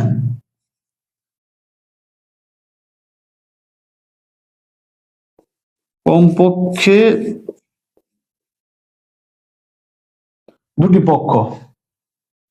এই যে কমপক্ষে দুটি পক্ষ, ঠিক আছে, এটা কিন্তু আপনার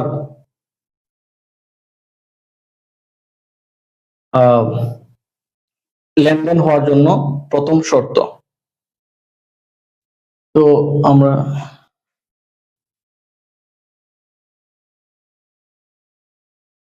আচ্ছা, এখন এই যে অর্থের মাপে পরিমাপযোগ্য, তারপরে আর্থিক অবস্থার যে পরিবর্তন, এবং কমপক্ষে দুটি পক্ষ, এই তিনটা শর্ত যদি, এই তিনটা শর্ত যদি হচ্ছে ফিল আপ করে, কেবলমাত্র তখনই কিন্তু সেটা অর্থের মাপে পরিমাপযোগ্য হবে, আদারওয়াইজ কিন্তু সেটা হবে না। আচ্ছা, এখন তাহলে আমরা বুঝতে পারলাম যে যদি তিনটা থাকে সেটা লেনদেন হবে। এই লেনদেনকে আবার কয়েকটা ভাগে ভাগ করা যায়, আপনারা সেটা একটু জানেন, সেটাকে আরেকটু আমি ক্লিয়ার করে দিচ্ছি। সেটা হচ্ছে লেনদেনকে আমরা 3 ভাগে ভাগ করব। প্রথমে 3টে শর্ত বলছে যে কি কি হইলে লেনদেন, এটা অবশ্যই আপনি নোট করে নিয়েছেন। এখন হচ্ছে যে যে লেনদেন কত প্রকার, সেটাকে আমরা 3 প্রকার বলবো। যে একটা হচ্ছে প্রাতিষ্ঠানিক ভিত্তিতে,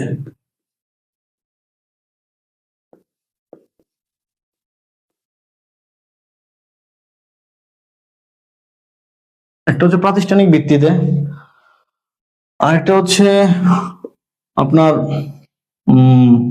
কি অর্থ আদান প্রদান।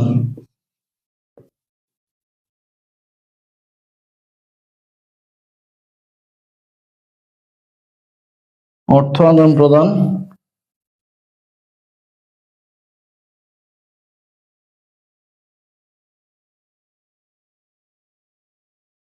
আরেকটা আমরা বলতে পারি সেটা হচ্ছে যে দৃশ্যমানতা। দেখেন যে প্রাতিষ্ঠানিক ভিত্তি, অর্থ আদান প্রদান, দৃশ্যমানতা। তাহলে কটা পেলাম লেনদেন? 3টা। এবার এটাকে আবার ভাগ করা যায়, এটাকে কিন্তু আবার ভাগ করা যায়। সেটা কি প্রাতিষ্ঠানিক ভিত্তিতে? সেটা হচ্ছে যে বহি লেনদেন, বহি লেনদেন। 2 হচ্ছে যে আপনার অভ্যন্তরীণ লেনদেন।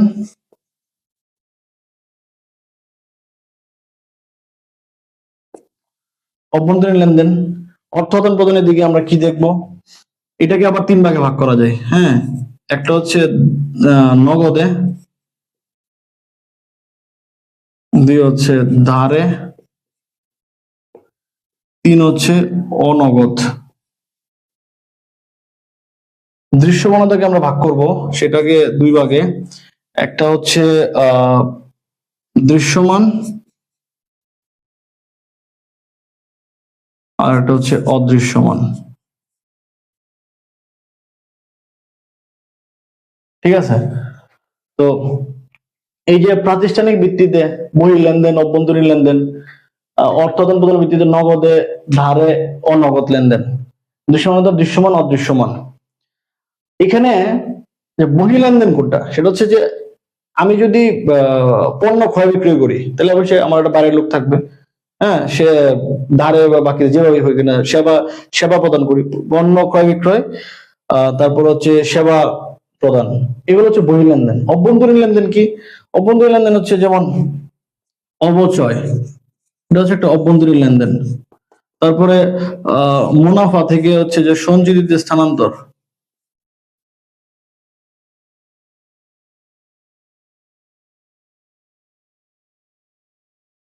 মুনাফা থেকে সঞ্চিতিতে কি স্থানান্তর, ট্রান্সফার করে দিলাম আমি, সেটা হচ্ছে কি অভ্যন্তরীণ লেনদেন। এরপরে নগদ লেনদেন আপনারা বুঝেন যে নগদে পণ্য ক্রয় বিক্রয়, নগদে সেবা প্রদান করা হয়েছে বা নগদের সেবা টাকা আদায় করা হয়েছে। ধারে পণ্য ক্রয় বিক্রয়, সেটা আপনারা বুঝেন। অনগদ লেনদেন এটা একটু ডিফারেন্ট, এটা কিন্তু অনগদ আর ধারে কিন্তু এক জিনিস না, বুঝতে হবে। ধারে মানে আপনি হচ্ছে যে পণ্য নিছেন বা সেবা নিছেন, আপনি ভবিষ্যতে টাকাটা দিবেন। আবার আপনি ধারে সেবা নিছেন বা ধারে পণ্য আনছেন, ভবিষ্যতে টাকাটা দিবেন। আর অনগদ হচ্ছে এখানে বর্তমানে বা ভবিষ্যতে নগদ টাকার কিছু হবে না, ও সারা জীবন মানে অনগদই থাকবে। তো সেখানে কি এই হচ্ছে এই যে অবচয়, তারপর হচ্ছে কুরিন, এগুলো হচ্ছে অনগদ লেনদেন। দৃশ্যমান, দৃশ্যমান হচ্ছে কি যে আমরা যদি পণ্য ক্রয় বিক্রয় করি, সম্পত্তি ক্রয় বিক্রয় করি, বেচা, সেগুলো হচ্ছে দৃশ্যমান। অদৃশ্যমান কি? এই যে এটাই হচ্ছে যে হবে, যেমন ধরেন আপনি যদি অবচয় অবলোপন ধার্য করেন, কুরিন সঞ্চিতি সৃষ্টি করেন, সেটাও কিন্তু অদৃশ্যমান, কেউ দেখবে না। ঠিক আছে? কিন্তু প্রতিষ্ঠানের ভিতরে একটা লেনদেন সংগঠিত হবে। তাহলে আমি খুব সংক্ষেপে বিষয়টা বুঝাই বললাম যে একটা লেনদেনের কি কি ধারণা থাকতে পারে। এরকম প্রশ্ন আসতে পারে যে নিচের কোনটি অনগদ এবং অভ্যন্তরীণ লেনদেন, বা নিচের কোনটি শুধু অভ্যন্তরীণ লেনদেন, কোনটি অনগদ লেনদেন, কোনটি হচ্ছে যে অদৃশ্যমান লেনদেন। তো আপনাকে কিন্তু বিভিন্ন ধরনের লেনদেনের টাইপ দিয়ে বলবে যে এটা কোন লেনদেন চুজ করো। আবার এই যে অবচয়, অবচয় হচ্ছে একই সাথে এমন একটা লেনদেন, সেটা অভ্যন্তরীণ লেনদেন, সেটা অনগদ লেনদেন, সেটা আবার অদৃশ্যমান লেনদেন। অবচয় কিন্তু তিনটার মধ্যেই পড়ে। তো এই বিষয়গুলো আপনারা একটু ডিটেলসে পড়াশোনা করে নেবেন, তাহলে আরো ভালো বুঝতে পারবেন।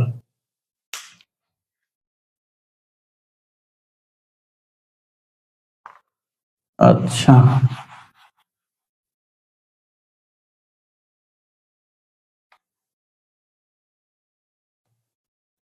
আচ্ছা আমরা মোটামুটি এখানে লেনদেন বা বিভিন্ন ধরনের টাইপ আমরা বুঝতে পারছি যে লেনদেনটা কিভাবে কি হয়। এখন এই লেনদেনটা আমার জন্য আমরা লিপিবদ্ধ করব, সেখানে কিন্তু একটা বেসিস আছে, এটা একটা নিয়ম আছে। আর এটাকে আমি কি বলবো, যে বেসিস অফ অ্যাকাউন্টিং বা হিসাব নিকাশের ভিত্তি, এটাকে বাংলায় বললে কি দাঁড়াবে? হিসাব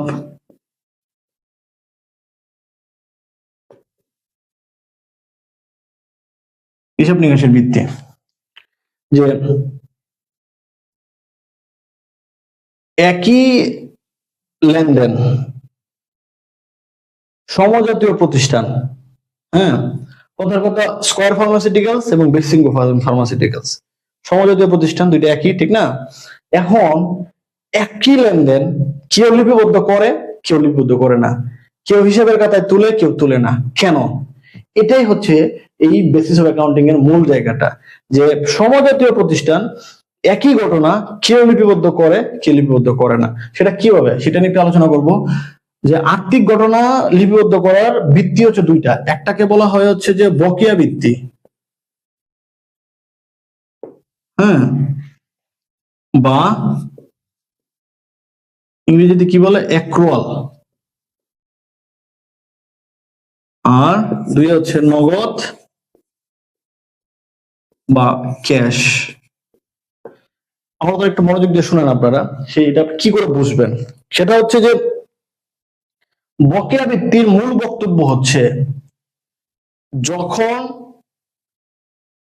পণ্য বিক্রয় করা হয় বা সেবা প্রদান করা হয়, অর্থাৎ আয় অর্জিত হয়েছে, কিন্তু টাকাটা নগদে গ্রহণ করা হয় নাই, তারপরেও হিসাবের খাতায় হচ্ছে যে আয় হিসাবে লিপিবদ্ধ করা হবে।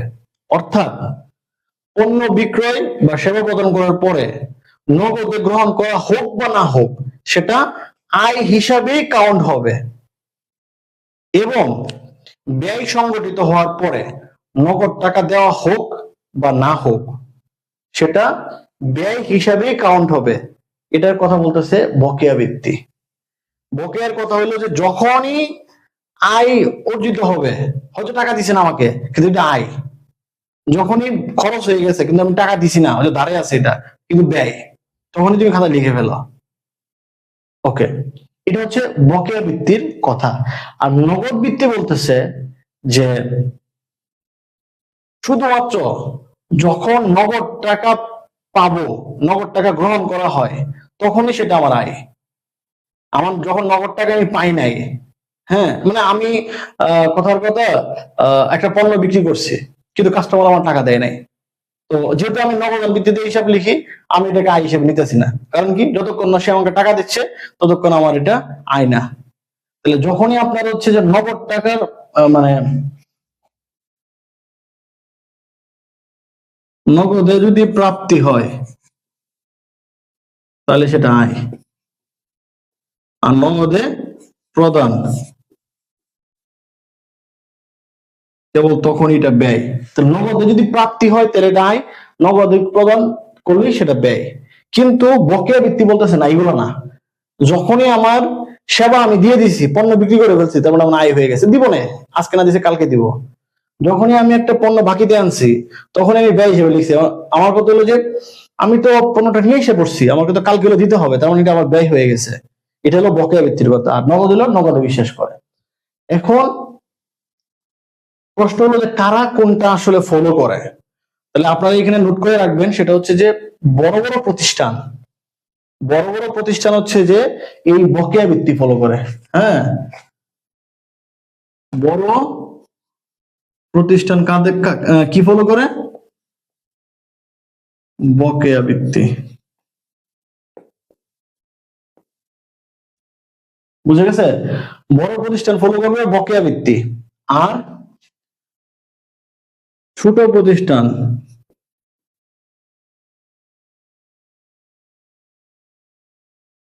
ফলো করবে হচ্ছে নগদ। ছোট প্রতিষ্ঠান ফলো করবে নগদ ভিত্তি। ওকে, বড় প্রতিষ্ঠান হচ্ছে বকেয়া ভিত্তি, ছোট প্রতিষ্ঠান হচ্ছে নগদ ভিত্তি। এবং আরেকটা তথ্য শেয়ার করতে হবে, সেটা হচ্ছে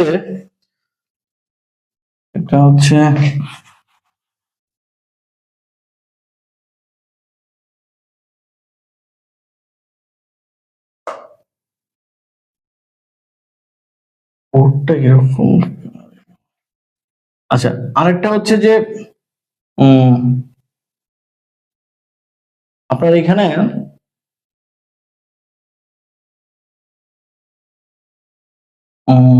কি বলে, হ্যাঁ মনে পড়ছে, সেটা হচ্ছে যে আমরা এই এখনই পড়বো এটা, সেটা হচ্ছে গ্যাপ।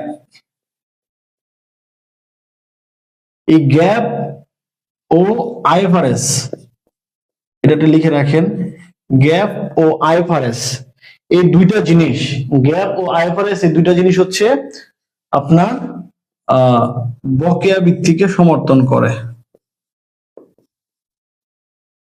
এটা প্রশ্ন আসতে পারে, হ্যাঁ, যে বকেয়া ভিত্তিতে লেনদেন কোন নিয়ম অনুযায়ী লেখা হয় বা কে সমর্থন করে, এটা একটা প্রশ্ন আসে। হ্যাঁ, বকেয়া ভিত্তিতে লেনদেনকে সমর্থন করে কে? গ্যাপ ও আইএফআরএস বকেয়া ভিত্তিকে সমর্থন করে। আচ্ছা, এবার আমরা আসি যে গ্যাপ এবং আইএফআরএসটা কি। মেনলি আমরা হচ্ছে যে গ্যাপে যাই। গ্যাপটা কি? এটা একটা খুবই মানে কমন একটা প্রশ্ন, সেটা হচ্ছে গ্যাপ। গ্যাপের পুরো মিনিং আপনারা অনেকেই জানেন, যে গ্যাপ মানে কি। গ্যাপ হচ্ছে যে জেনারেলি অ্যাকসেপ্টেড অ্যাকাউন্টিং প্রিন্সিপালস।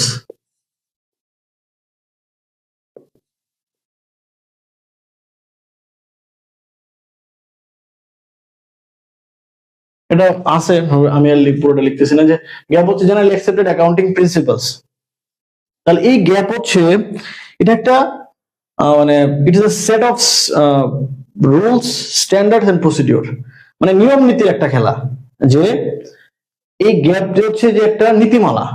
যদি খুব বাংলা ভাষায় বলি, যে গ্যাপ হচ্ছে একটা নীতিমালা, যেই নীতিমালা হচ্ছে আপনাকে সহায়তা করবে to prepare the financial statement in a consistent এবং হচ্ছে যে কি বলা যায়, একদম একটা ট্রান্সপারেন্ট ওয়েতে আপনি যাতে একটা ফিনান্সিয়াল স্টেটমেন্ট তৈরি করতে পারেন। এই গ্যাপের আরো কিছু কাজ আছে, সেটা হচ্ছে আপনি আজকে যে একটা ফিনান্সিয়াল স্টেটমেন্ট তৈরি করলেন যে নীতিমালার ভিত্তিতে, আগামী মধ্যে যদি ভিন্ন নীতিমালায় তৈরি করেন, এরপরে বছর যদি আরেকটা নীতিমালায় তৈরি করেন, আবার আপনি যেই ফিনান্সিয়াল স্টেটমেন্ট তৈরি করছেন, দেখা গেল যে ফার্মাসিউটিক্যাল ইন্ডাস্ট্রিতে আপনার ফিনান্সিয়াল স্টেটমেন্টের সাথে কারো ফিনান্সিয়াল স্টেটমেন্ট মিলে না। আবার হচ্ছে যে আপনার ফিনান্সিয়াল স্টেটমেন্টে অনেক ইনগ্রেডিয়েন্টস নতুন, আবার পুরাতন অনেক কিছু নাই। সো এই যে আপনার ফিনান্সিয়াল স্টেটমেন্টের উপরে কি নাই, কনসিস্টেন্সি নাই, কম্পারেবিলিটি নাই, রিলায়েবিলিটি নাই, তখন কিন্তু সেটাকে আমরা মানে একদম পারফেক্ট একটা ফিনান্সিয়াল স্টেটমেন্ট বলতে পারবো না। আবার যদি এরকম হয় যে বাংলাদেশে ফিনান্সিয়াল স্টেটমেন্ট একভাবে তৈরি করে, ইন্ডিয়ারটা একভাবে তৈরি করে, আমেরিকার ফিনান্সিয়াল স্টেটমেন্ট আরেকভাবে তৈরি করে, তখন কিন্তু যারা রিসার্চার, যারা এই তথ্যগুলো ব্যবহার করে, তারা কিন্তু বা আমাদের বিজনেসে যারা ইনভেস্টর, যারা বাইরে থেকে হচ্ছে ইনভেস্ট, কথার কথা বাংলাদেশের ফিনান্সিয়াল স্টেটমেন্টের সাথে আমেরিকার ফিনান্সিয়াল স্টেটমেন্টের কোনো মিল নেই। তাহলে আমেরিকার কোনো ইনভেস্টর কি বাংলাদেশে বিনিয়োগ করবে? সে তো বুঝবেই না, যে ভাববে যে এটা মনে হয়েছে না কিছু, কারণ সে তো আমেরিকার ফিনান্সিয়াল স্টেটমেন্ট থেকে অভ্যস্ত। তার কারণে হচ্ছে যে কনসিস্টেন্সি,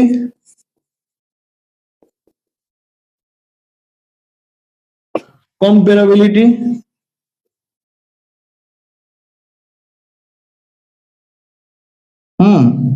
রিলায়েবিলিটি, আপনারা রিলাই করতে হবে, তবেই না বিনিয়োগ করবে। এই যে বিষয়গুলা, যে আপনি যখন ফিনান্সিয়াল স্টেটমেন্ট তৈরি করতেছেন, আপনাকে একই নীতিমালা আকারে ফিনান্সিয়াল স্টেটমেন্ট তৈরি করতে হবে প্রতি বছর। তারপর হচ্ছে যে আপনি দুইটা প্রতিষ্ঠানের মধ্যে যেন কম্পেয়ার করা যায়, হ্যাঁ, যে আমি কি স্কয়ারে বিনিয়োগ করব না বেক্সিম কত করব, আমার কাছে যদি যদি এটা কোনো কম্পেয়ারেবল মধ্যে না পড়ে তাহলে এটা কোনো ফিনান্সিয়াল স্টেটমেন্ট হলো না। অবশ্যই কম্পেয়ারেবল হতে হবে আপনার এটা, এবং রিলায়েবিলিটি। তাহলে এই যে কম্পেয়ার করবেন, কনসিস্টেন্সি করবেন, সেটা কিভাবে করবেন যাতে সারা পৃথিবীর সবাই একটা নীতিমালার মধ্য থেকে ফিনান্সিয়াল স্টেটমেন্ট তৈরি করতে পারে, সেই জন্যই কিন্তু এই গ্যাপ প্রস্তুত করা হয়েছে, যাতে সবাই এটা প্রস্তুত মানে কি করতে পারে, একই আমব্রেলার নিচে থেকে ফিনান্সিয়াল স্টেটমেন্ট তৈরি করতে পারে। এতে করে কি হবে, to protect the interest of হচ্ছে ইনভেস্টর, ক্রেডিটরস এন্ড আদার্স, হ্যাঁ, যাতে বিনিয়োগকারীরা এবং যারা পাওনাদার তারা যেন এই তথ্যগুলো একই ফিনান্সিয়াল স্টেটমেন্ট তৈরি করে যেন তথ্য নিয়ে বুঝতে পারে এবং তারা তাদের বিনিয়োগটা সঠিক জায়গায় করতে পারে। এটা হচ্ছে গ্যাপের একটা মেইন কথা, যে তাহলে গ্যাপ, আপনার গ্যাপের প্রশ্ন আসতে পারে যে গ্যাপের আসলে উদ্দেশ্যটা কি, হ্যাঁ, গ্যাপ আসলে গ্যাপ কি। প্রথম কথা হলো গ্যাপ কি, গ্যাপ হচ্ছে set of principles, guidelines, rules, procedures, standards. আবার হচ্ছে গ্যাপের উদ্দেশ্য কি, যে ফিনান্সিয়াল স্টেটমেন্ট এমন ভাবে তৈরি করা যেন সেটা কনসিস্টেন্ট হয়, কম্পারেবল হয় এবং রিলায়েবল হয়, এবং ইনভেস্টর এবং ক্রেডিটরদের হচ্ছে স্বার্থটা দেখা হয়। আচ্ছা, তো এই হলো বিষয় গ্যাপ নিয়ে। এখানে আরেকটা বিষয় হচ্ছে যে আপনাদের অনেক লম্বা হয়ে যাচ্ছে ক্লাস।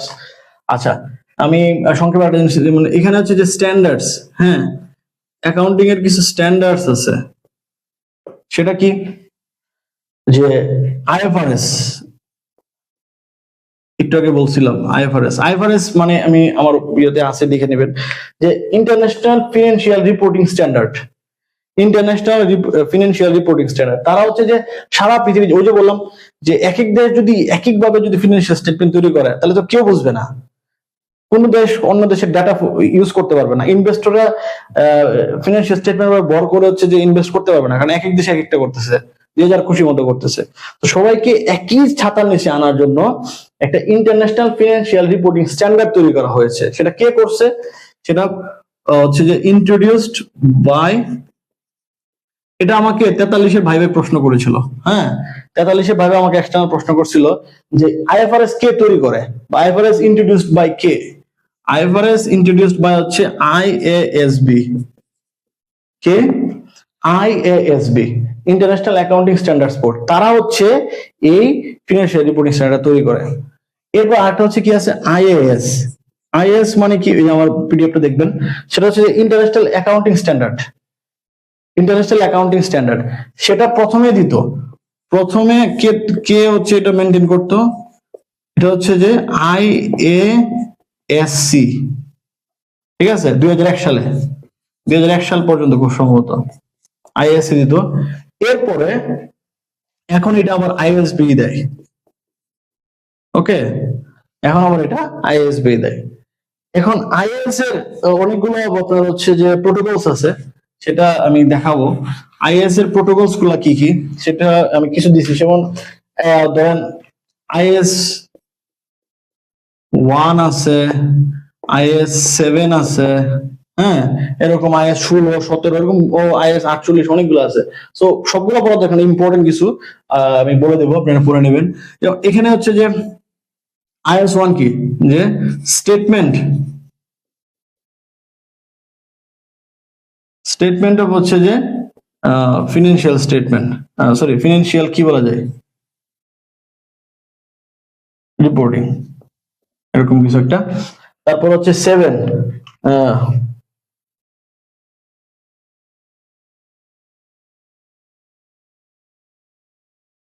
কি, 7 হচ্ছে যে IAS 7, সেটা হচ্ছে cash flow, statement of cash flow.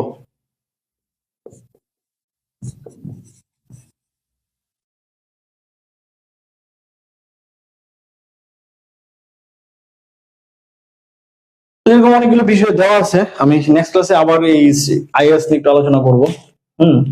তো আজকে আমাদের এই যে প্রথম ক্লাস, হ্যাঁ, প্রথম ক্লাসে আমরা মোটামুটি খুব বেসিক, আমরা খুব ডিটেলসে কিছুতে যাই নাই, আমরা খুব বেসিক নিয়ে আজকে আলোচনা করেছি। আমাদের হিসাব বিজ্ঞানের যাত্রা শুরু হয়ে গেল। আমরা মোটামুটি আপনারা যারা হচ্ছে যে এই কোর্সটাতে এনরোল হয়েছেন, আমি মনে করি সবাই খুবই সিরিয়াস স্টুডেন্ট এবং আমাদের হাতে সময় খুবই কম, মাত্র 2 মাস সময় আছে। এর ভিতর থেকে আমাদেরকে হচ্ছে সর্বোচ্চ প্রিপারেশন নিয়ে আমাদেরকে অন্তত ভাইবার টিকিটটা পেতে হবে এবং এর জন্য সাবজেক্টিভে ভালো করার কোনো হচ্ছে যে আর কোনো অপশন বাকি নেই। সাবজেক্টিভ আপনাকে ভালো করতেই হবে। হ্যাঁ, আপনি যদি সাবজেক্টিভে 80+ পেয়ে যান সেটা আরো ভালো, 90+ পেয়ে যান আরো ভালো। এজ মাচ এজ পসিবল আপনি যদি যত বেশি পাবেন তত আপনি আপনার নিকটতম প্রতিযোগীর চেষ্টা আগায় থাকবেন। একটা জিনিস মাথায় রাখবেন, এটা কিন্তু এ প্লাস না, 5 কোটি এ প্লাস পাইছে এটা কোনো সমস্যা না। এখানে হচ্ছে কে কার চেয়ে বেশি আগায় যাবেন। তো সেই জায়গাতে হচ্ছে যে আপনার এই প্রিপারেশনটা যত বেশি ভালো হবে, যত বেশি আপনি ক্লিয়ার কনসেপ্ট নিয়ে যাবেন। এখানে অ্যাকাউন্টিং এর মেইন জিনিস, যেখানে ম্যাথ থাকবে কিছু, থিওরি থাকবে কিছু, সো আপনার কনসেপ্টটা যেন ক্লিয়ার থাকে, যা বোঝেন যেন ক্লিয়ারলি বুঝেন। এটা হচ্ছে আমার কথা। আপনি আমাদের এই ক্লাসগুলো দেখলে আশা করি আপনি ক্লিয়ার হবেন। প্লাস হচ্ছে যে নিজে থেকে কিছু হচ্ছে যে আপনি প্রিপারেশন তো অবশ্যই নেবেন। লাইভ এমসিকিউ আপনাদের সবসময় সাথে আছে এবং আমি চেষ্টা করব আপনাদের এই প্রস্তুতিটাকে আরো বেশি সহজ এবং সুন্দর করে তুলতে। আজকের মতো এখানেই শেষ করছি। দেখা হবে দ্বিতীয় ক্লাসে। ধন্যবাদ সবাইকে।